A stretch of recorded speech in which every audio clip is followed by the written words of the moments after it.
अल्लाह ही अल्लाह किया करो, दुख न किसी को दिया करो, जो दुनिया का मालिक है नाम उसी का लिया करो।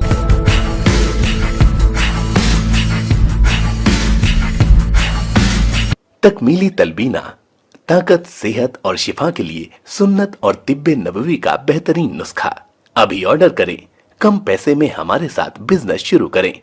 भारत भर से डिस्ट्रीब्यूटर और होलसेलर बनने के लिए अभी कॉल करें 9579591975।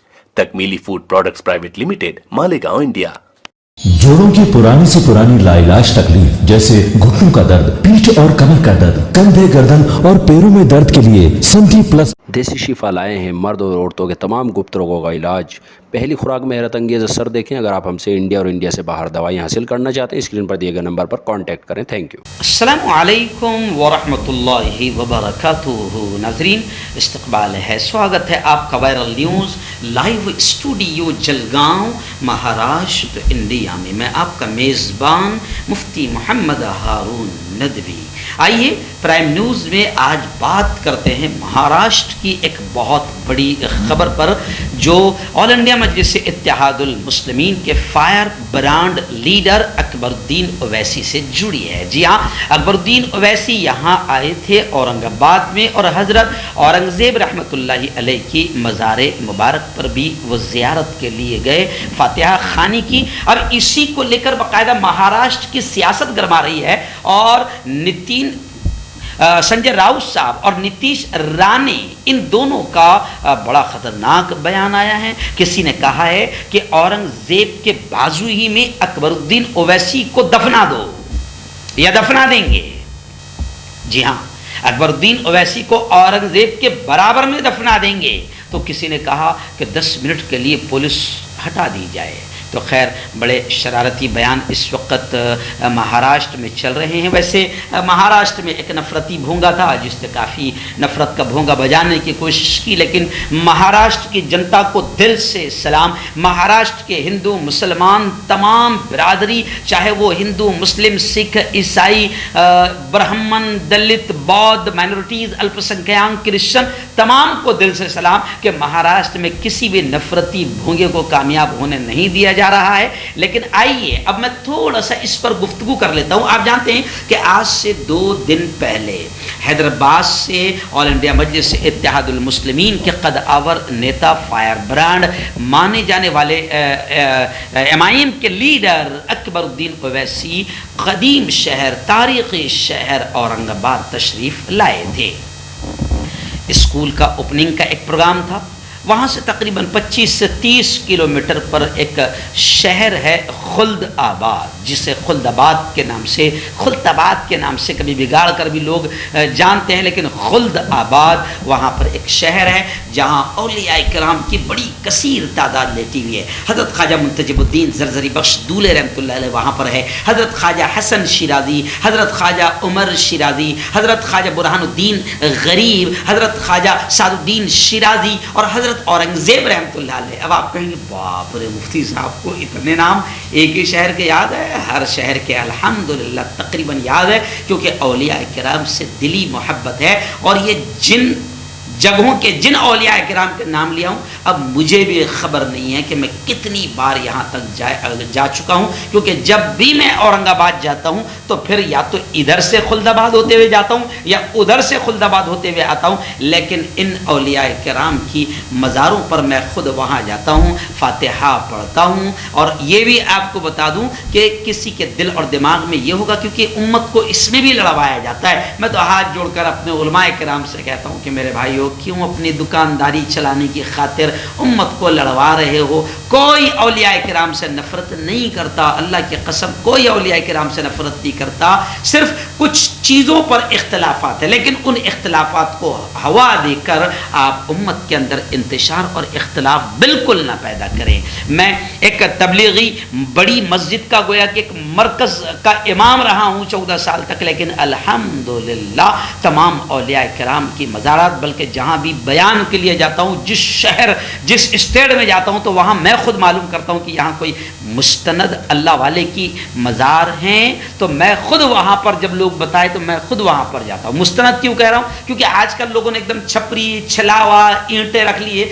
और बस शुरू हो गया है धंधा। वो भी बिल्कुल गलत चीज़ है और अच्छी चीज़ नहीं है। अब अगर आपको कोई ऐसा कहे तो आपको बुरा लगता है, लेकिन सच ये है कि दोनों तरफ की पार्टियां शिद्दत पर उतरी हुई है और फिर उम्मत को लड़वाती है। अल्लाह के वास्ते मैं हमारे अपने उलमा से भी कहूँगा, मैं तमाम उलमा से ये कहूँगा कि खुदा के वास्ते अब उम्मत इतना लड़ चुकी है, इतना तक़सीम हो चुकी है कि अब जगह नहीं है, तक़सीम होने के लिए भी अब बची नहीं है। तो खैर आइए, ये खबर थी तो मैंने आपको बताया कि मुझे इतने औलिया किराम के नाम ज़बानी याद है क्योंकि मैं यहाँ जाता हूँ। तो अब अकबरुद्दीन ओवैसी साहब भी औरंगाबाद किसी स्कूल के इफ्तिताह ओपनिंग के प्रोग्राम में आए थे, तो वहाँ से 30 किलोमीटर दूर खुल्दाबाद शहर तशरीफ़ ले गए। वहाँ पर उन्होंने हज़रत औरंगज़ेब रहमतुल्लाहि अलैह की मज़ार मुबारक पर हाज़िरी दी, फातिहा खानी पड़ी। अब औरंगज़ेब का नाम आती है, आपको मालूम है कि सियासत शुरू हो जाती है। जी हाँ, तो अब दोनों तरफ से इल्ज़ामात की बौछार हो गई है।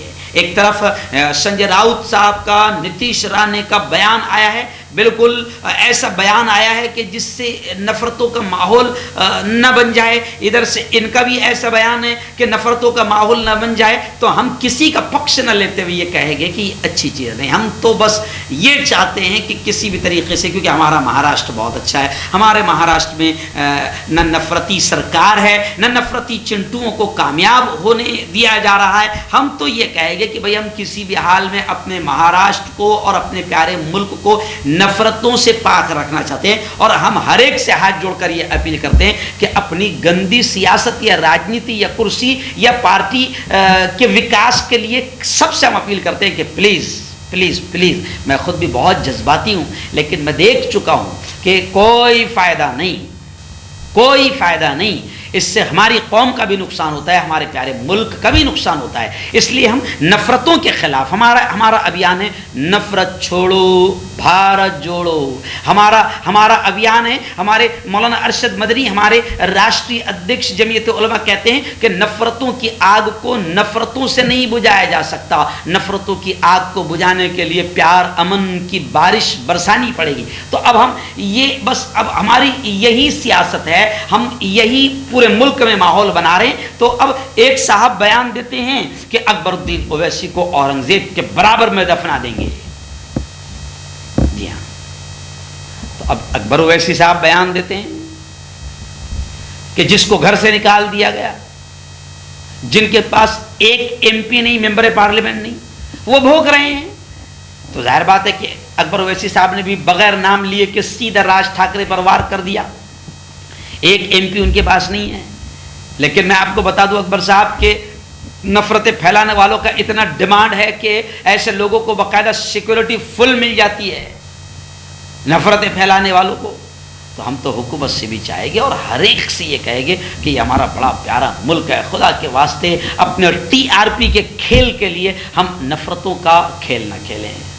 कोई भी हम नहीं चाहते। हाँ, अब हम ये चाहते हैं कि किसी से भी, हर एक से हम ये तवक्को और उम्मीद करते हैं कि प्लीज़ अपनी सियासत, अपनी पार्टी, अपनी घटिया कुर्सी के लिए प्लीज़ बहुत हो गया, हमारे मुल्क में नफ़रतें पैदा ना करो, हिंदू मुसलमानों को न लड़वाओ, क्योंकि लड़वाने से, वो अंग्रेज़ों वाली चाल इख्तियार करने से कि डिवाइड एंड रोल, लड़ाओ और राज करो वाली पॉलिसी जो है, हो सकता है वक्ती तौर पर आपको कुर्सी मिल जाए, हुकूमत मिल जाए, आपको टीआरपी मिल जाए, आपकी सियासत चमक जाए, आपको 2-4 सीटें मिल जाए। लेकिन हम हर एक से ये कह रहे हैं कि नहीं, आपको सीटें कुछ मिल जाएगी, लेकिन नफ़रतों की सियासत हमेशा नहीं चलती।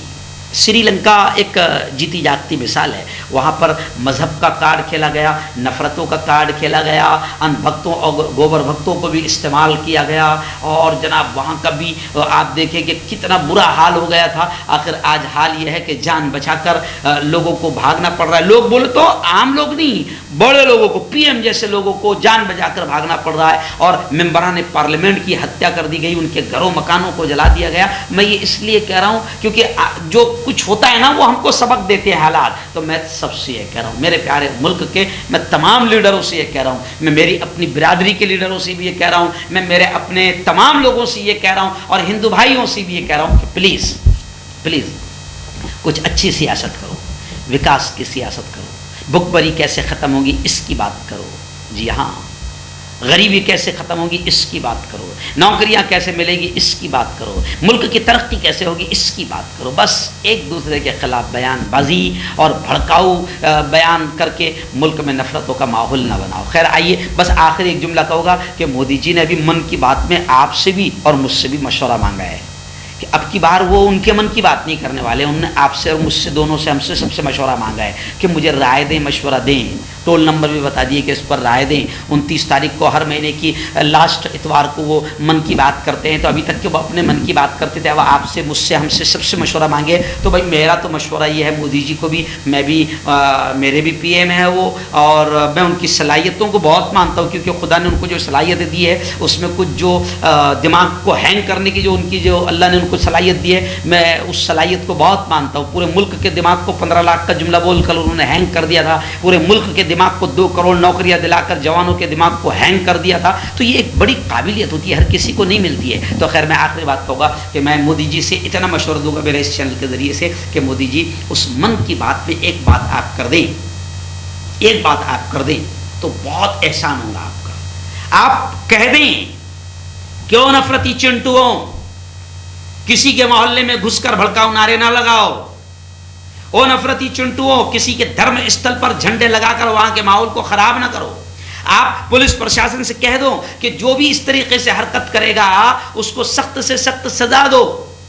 आप तमाम लोगों से कह दो कि किसी भी किस्म के नफरती चीज को फैलाव न दिया जाए। तो मैं समझता हूँ कि अगर आपने इतना कह दिया तो बहुत बड़ा काम हो जाएगा मोदी जी, और मुल्क नफरतों से बच जाएगा।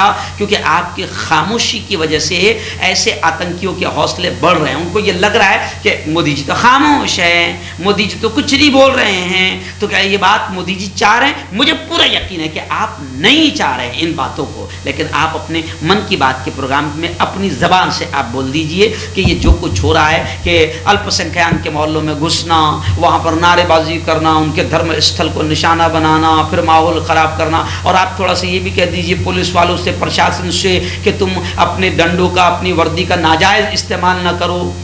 आप बाकायदा बिल्कुल एक तरफा कार्रवाई मत करो, बल्कि आप इंसाफ के साथ काम करो। मुझे यकीन है कि हमारे पुलिस डिपार्टमेंट ने इंसाफ के साथ काम किया और इंसाफ के साथ डंडा चलाया तो फिर दोनों तरफ का माहौल शांत रहेगा। दोनों तरफ जो भी शैतान नफरती चिंटू है वो खामोश रहेंगे, क्योंकि अब मुल्क बहुत तबाही की तरफ जा चुका है। और मैं अपनी आंखों से देख रहा हूँ कि अगर इन मामलात को मोदी जी आपने मन की बात के ज़रिए से नहीं रोका तो ये मुल्क जो है वो बहुत बुरे दिनों से अभी भी गुजर रहा है। लोग भुखमरी से परेशान है, बेरोजगारी से परेशान है, महंगाई से परेशान है। मोदी जी बस आप ही इस मुल्क को बचा सकते हैं। खुदा ने आपको सलाहियत दी है, इसलिए मैं आपसे कहूँगा कि आप कुर्सी की ना सोचें, आप अपनी पार्टी की ना सोचें। अब आप कुर्सी और पार्टी से ऊपर उठकर मुल्क को बचाया कैसे जा सकता है, ये मेरी छोटी सी राय थी कि आप अपने मन की बात में ये पैगाम दे दें कि ये जो कुछ भी चल रहा है अच्छी बात नहीं। तो मेरा ख्याल है कि मुल्क में अमन आ जाएगा। और मैं फिर चाहे वो अकबरुद्दीन ओवैसी हो, कोई मुस्लिम लीडर हो, या संजय राउत जी हो, या नीतीश राणे हो, या कोई भी हो,